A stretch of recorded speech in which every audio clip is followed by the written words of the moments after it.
ಇನ್ನು ಅಧಿವೇಶನದಲ್ಲಿ ಜಾತಿ ಗಣತಿಯ ವರದಿಯನ್ನ ಮಂಡಿಸಬೇಕು ಅಂತ ಬಿಜೆಪಿ ನಾಯಕ ಹೇಳಿಕೆಗೆ ಪ್ರಿಯಾಂಕ್ ಖರ್ಗೆ ತಿರುಗೇಟನ್ನು ನೀಡಿದ್ದಾರೆ.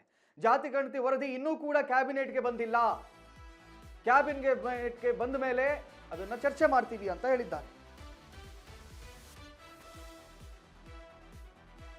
ಬಿಜೆಪಿ ನಾಯಕ ಹೇಳಿಕೆಗೆ ಪ್ರಿಯಾಂಕ್ ಖರ್ಗೆ ತಿರುಗೇಟು ನೀಡಿರುವಂಥದ್ದು.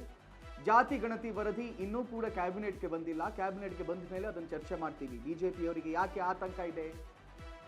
ಅವರೆಲ್ಲ ಬಿಜೆಪಿ ಆಡಳಿತ ರಾಜ್ಯಗಳಲ್ಲಿ ಜಾತಿ ಗಣತಿ ಮಾಡಲಿ, ಮೊದಲು ಆ ರಾಜ್ಯಗಳಲ್ಲಿ ಮಾಡಿ ಆ ನಂತರ ನಮಗೆ ಉಪದೇಶ ನೀಡಲಿ ಅಂತ ಹೇಳ್ತಾ ಇದ್ದಾರಂತೆ. ಆ ಜಾತಿ ಗಣತಿ ಹೇಳಿ ಅದು ಯಾವಾಗ ಬಿಡುಗಡೆ ಆಗುತ್ತೋ ಆ ದೇವರೇ ಬಲ್ಲ. ಜಯಪ್ರಕಾಶ್ ಹೆಗ್ಡೆ ಆಯಿತು, ಈಗ ಇನ್ನೊಬ್ರು ಮತ್ತೊಬ್ರು, ಒಂದ್ಸತಿ ಕಳೆದೋಯ್ತು, ಇನ್ನೊಂದ್ಸತಿ ಪೆಂಡ್ರೈವ್ ಮಾಯ ಆಯಿತು,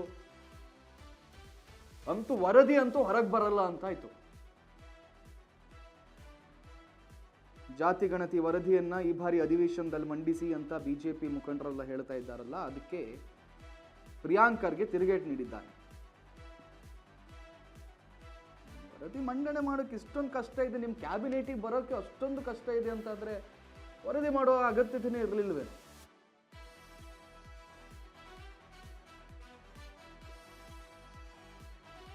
ಕ್ಯಾಬಿನ್ನಲ್ಲಿ ಕೂತಿರುವವರು ಮನಸ್ಸು ಮಾಡಿದ್ರೆ ಕ್ಯಾಬಿನೆಟ್ಗೆ ಅದನ್ನು ತರಿಸ್ಕೊಳ್ಳೋದು ಬಹಳ ಸುಲಭದ ಕೆಲಸ ಅಂತ ಎಲ್ಲರಿಗೂ ಗೊತ್ತಿದೆ. ಮನಸ್ಸಿದ್ದಲ್ಲಿ ಮಾರ್ಗ. ಖರ್ಗೆ ಅವರು ಮಾತಾಡಿದ್ದಾರೆ, ನೋಡ್ಕೊಂಡು ಬನ್ನಿ. ಮುಖಾಂತರ ಆಗಿದೆ, ಭಾಷಾವಾರು ಲಿಂಗ್ವಿಸ್ಟಿಕ್ ರಿಆರ್ಗನೈಸೇಷನ್ ಕಮಿಟಿನಲ್ಲಿ ಕೂತಾಗ ಭಾಗ ಆಗಿರೋದು ಇವೆಲ್ಲಾನು.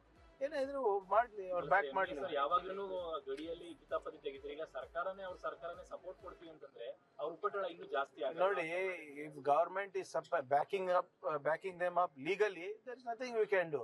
ಬಟ್ ಯಾವುದೇ ಬೇರೆ ರೀತಿಯಾಗಿ ಅವರಿಗೆ ಬ್ಯಾಕ್ ಮಾಡೋದಾಗ್ಲಿ ಅಥವಾ ಇಲ್ಲಿ ಬಂದು ಘರ್ಷಣೆಗೆ ಅವಕಾಶ ಮಾಡಿಕೊಡೋದಾಗ್ಲಿ ಅದು ಮಾಡಬಾರ್ದು.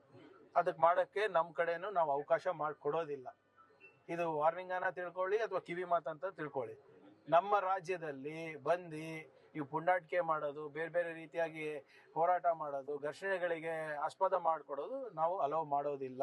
ನೀವು ಮಾಡಿ, ಕಾನೂನು ಹೋರಾಟ ಮಾಡಿ, ನಿಮ್ಮ ಬೇಡಿಕೆ ಏನಿದೆ ಪ್ರಸ್ತಾಪ ಮಾಡಿ, whatever is within legal ambit ಮಾಡಿ, ನಮಗೇನು ತಕರಾರಿಲ್ಲ, ನಾವು ಕೂಡ ಮಾಡ್ತೀವಿ. ಹಾಗಂತ ನೀವು ಎಲ್ಲದಕ್ಕೂ ಸಪೋರ್ಟ್ ಮಾಡೋದು as a government is not acceptable. And I am sure Maharashtra ಸರ್ಕಾರದಲ್ಲಿ ಅಷ್ಟು ಪ್ರಬುದ್ಧತೆ, ಅಷ್ಟು ಪ್ರಜ್ಞೆ ಇದೆ ಅಂತ ನಾನು ಭಾವಿಸ್ತಾ ಇದ್ದೀನಿ. ಅವರು ಪತ್ರ ಬರೆದಿದ್ದಾರೆ, ರೈತರ ಸಾಲ ಮನ್ನಾ ಮಾಡಿ 50,000 ಎಷ್ಟು ಸಾಲ ಇದೆ, 50,000 ಕೆಳಗಡೆ ಇರೋರಿಗೆ ಮಾಡ ಕೇಳಿ, ಪ್ರಧಾನ ಮಂತ್ರಿ ಕೂಡ ಕೇಳಿ, ಯಾರು ಬೇಡ ಅಂದಿದ್ರು. ನೀವು ಮಾಡ್ಬೇಕಂದ್ರೆ ಹೌದು ಸರ್, ನಾವೇ ಈಗ ವಿಬಿಜಿ ಗ್ರಾಮ್ಜಿನೂ ನಾವೇ ಮಾಡಬೇಕು. ಕೇಂದ್ರ ಪುರಸ್ಕೃತ ಕಾರ್ಯಕ್ರಮಗಳು ಯಾವ್ದು ಮೋದಿ ಅವರ ಹೆಸರಿದೆ ಅದಕ್ಕೆಲ್ಲಾನು ನಾವೇ